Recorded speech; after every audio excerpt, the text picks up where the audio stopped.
में कोई दुविधा मत रखिए। अगर आईएएस बनना उद्देश्य है तो आप सबसे अच्छे विषय में हैं, इस विश्वास से पढ़ेंगे तो कन्विक्शन रहेगा, खुद कन्विंस रहेंगे तो चीजें अच्छी रहेंगी। पृष्ठभूमि नहीं है, कोई फर्क नहीं पड़ता, जीरो से हम शुरू करेंगे ही, एकदम जीरो से। जो शर्तें हैं हिंदी साहित्य पढ़ने की वो ये है कि आपके पास एक ऐसी भाषा हो जिसमें अशुद्धियां ज्यादा न होती हो। एकमात्र शर्त ये है। अगर आप अशुद्धियां बहुत ज्यादा करते हैं, स्पेलिंग मिस्टेक्स की बात मैं कर रहा हूं, या ग्रामेटिकल, लिंग, वचन, वो सब अशुद्धियां, अगर वो बहुत ज्यादा है तो परीक्षा को अच्छा नहीं लगेगा, और वो बहुत ज्यादा है तो जीएस में भी अच्छा नहीं लगेगा, निबंध में भी अच्छा नहीं लगेगा, साहित्य में थोड़ा और ज्यादा अच्छा नहीं लगेगा। अगर आपके पास ऐसी भाषा है कि आप ठीक से लिख लेते हैं, फ्लो है बातों में, अशुद्धियां नहीं है या कम है, तो हिंदी साहित्य में इसके अलावा कोई भी शर्त नहीं है। सबसे मजे की दो बातें हैं। इतने नंबर क्यों आते हैं? नंबर ज्यादा आने की एक वजह तो यह कि साहित्य के परीक्षक आमतौर पर थोड़े सहृदय माने जाते हैं। चाहे गुजराती साहित्य हो, तमिल साहित्य हो, तेलुगु साहित्य हो, संस्कृत हो, कोई साहित्य हो, उन सब में स्कोर ज्यादा आता है। लेकिन दो और वजह हैं, उन वजहों पर गौर करने की जरूरत है।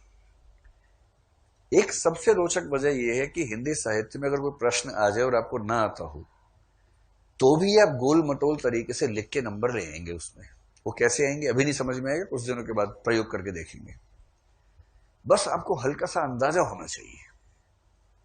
जैसे प्रेमचंद पर सवाल आ गया, प्रेमचंद आपने ठीक से नहीं पढ़ा है, बस आपको यह पता है कि प्रेमचंद के उपन्यास का नाम गोदान है और 1936 में लिखा गया था, बस।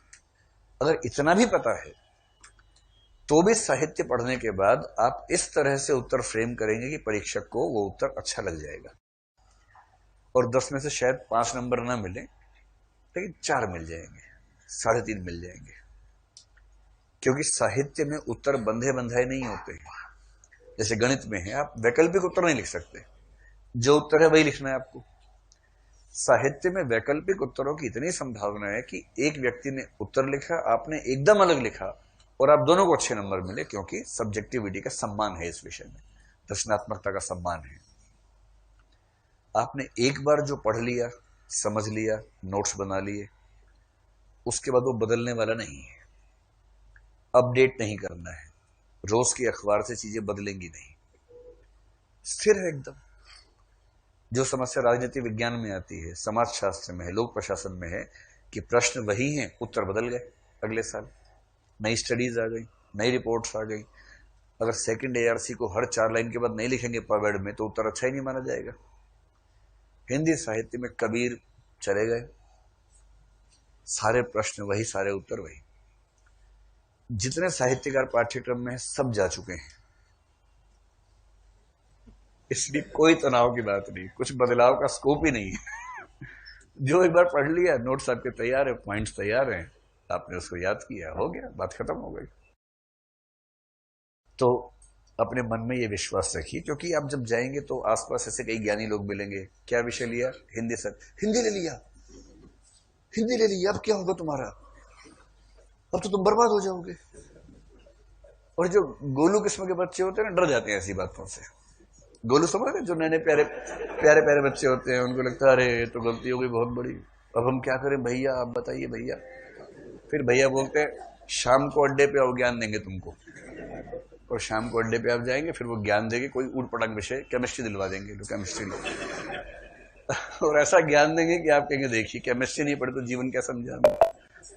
तो अगर ऐसा कोई ज्ञानी महात्मा आसपास हो, उससे केवल एक बात कहना, लिटमस टेस्ट है, जो भी कुछ समझाए कि ये विषय लो, बोला सिर्फ एक बात, भैया 2013 में नया पाठ्यक्रम आया था, नया ट्रेंड मतलब मेंस का स्ट्रक्चर आया था, 2013 से 2018 तक जो भी विषय आप बता रहे हैं, उस विषय में हिंदी माध्यम में ऐसे 5 व्यक्तियों का नाम बता दीजिए जिनके 300 नंबर आए हों, बस।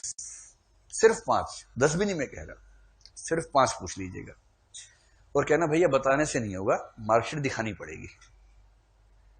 और जब कोई दिखाए, इंटरनेट पे सर्च कीजिएगा उसका नाम, मीडियम साथ में, तुरंत आ जाएगा कौन से मीडियम में था, किसी न किसी साइट पे जिक्र मिल जाएगा उसका, बस हो गया टेस्ट।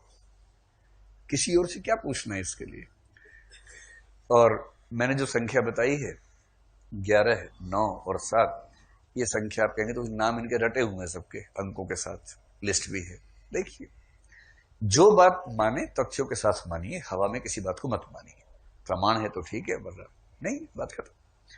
तो पहली बात, अपने मन में ठीक से धारण कर लीजिए कि आप जिस विषय में आए हैं वो विषय आपको आईएएस बनाने में पूरी भूमिका निभाएगा।